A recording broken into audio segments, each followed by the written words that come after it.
If you're currently an intern, you must have gone on uncountable number of ABG runs and you still don't know how to decode an ABG, then this video is for you. Arterial blood gas analysis. Also, disclaimer, I'm not a subject matter expert, I'm just a junior doctor who likes teaching. So let's get into the video. So the first step in understanding an ABG is the pH, of course. So first we need to know what's the normal pH of the body, which is 7.35 to 7.45, a very narrow range. So obviously anything below 7.35 is acidosis, and anything above 7.45 is of course alkalosis. So this is the most basic thing. So first we must understand how acid base is maintained in the body. It's maintained by many things, but mainly by the lungs and the kidneys. Very bad diagram, I know. The lungs excrete carbon dioxide and the kidneys excrete bicarbonate. Carbon dioxide is the acidic part of the acid base balance and bicarbonate is the basic part. So obviously an increase in carbon dioxide in the body will cause acidosis, and increase in bicarbonate in the body will cause alkalosis. So let's come back to our chart. So acidosis can occur due to two reasons. Now we're going to focus on acidosis. Either the carbon dioxide in the body has increased because the lungs cannot excrete carbon dioxide. There is some kind of respiratory failure. Hence we will call this respiratory acidosis. Or if the kidneys are excreting too much bicarbonate and the bicarbonate levels in the body has gone down, then we will call it metabolic acidosis. So an increase in CO2 causes respiratory acidosis and a decrease in bicarbonate causes a metabolic acidosis. So what about alkalosis? Same logic. Obviously a decrease in CO2. For some reason the lungs are not being able to excrete out CO2. Then it will be respiratory alkalosis.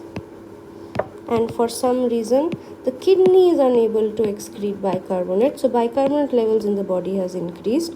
So it's a metabolic alkalosis.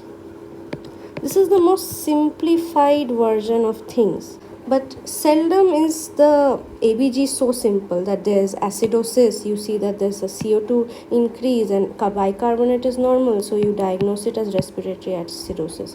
It's almost never like that.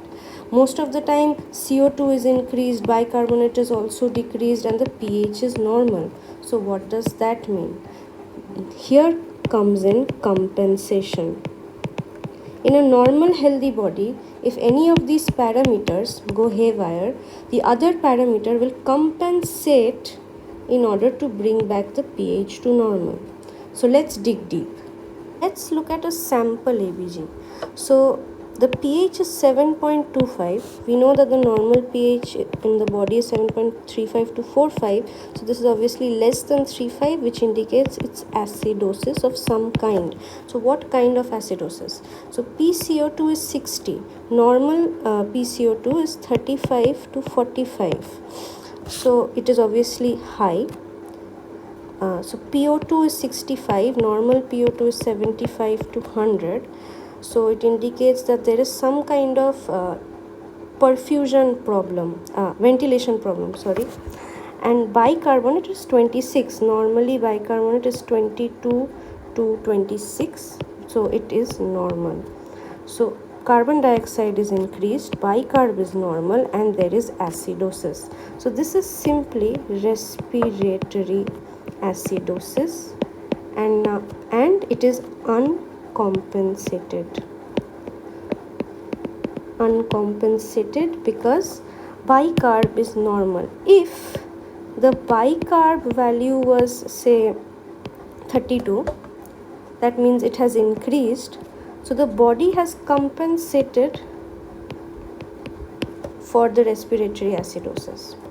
So now let's come to compensation.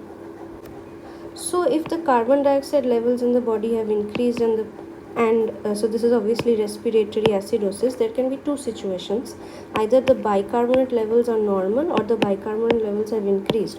So if the bicarbonate levels are normal and CO2 has increased, then it's the first case we discussed, which is respiratory acidosis, and it is uncompensated.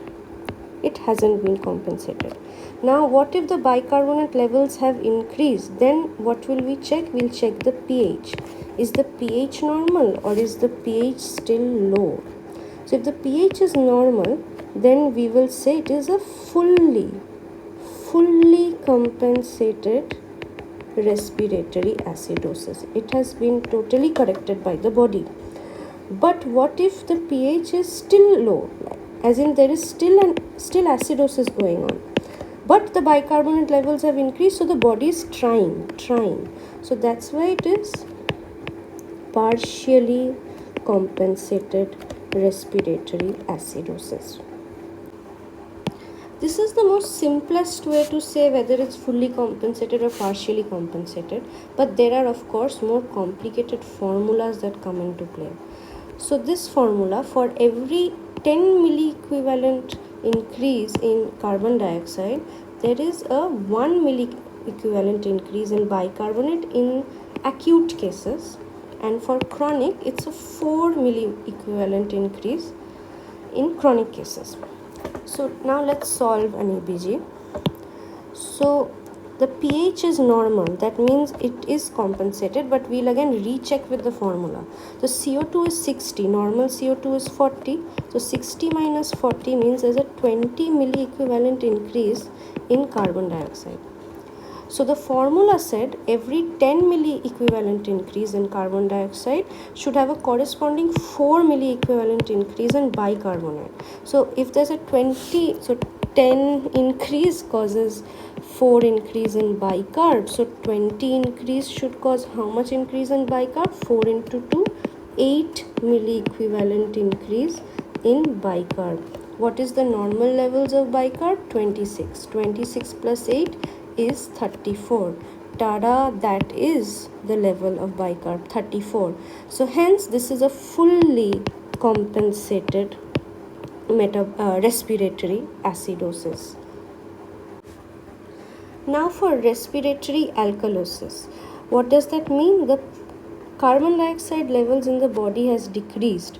The lung, this is called carbon dioxide washout. For some reason the lung is hyperventilating and causing all the carbon dioxide to leave the body, hence causing alkalosis. So what will be the compensatory mechanism of the body? To excrete out bicarbonate via the kidney.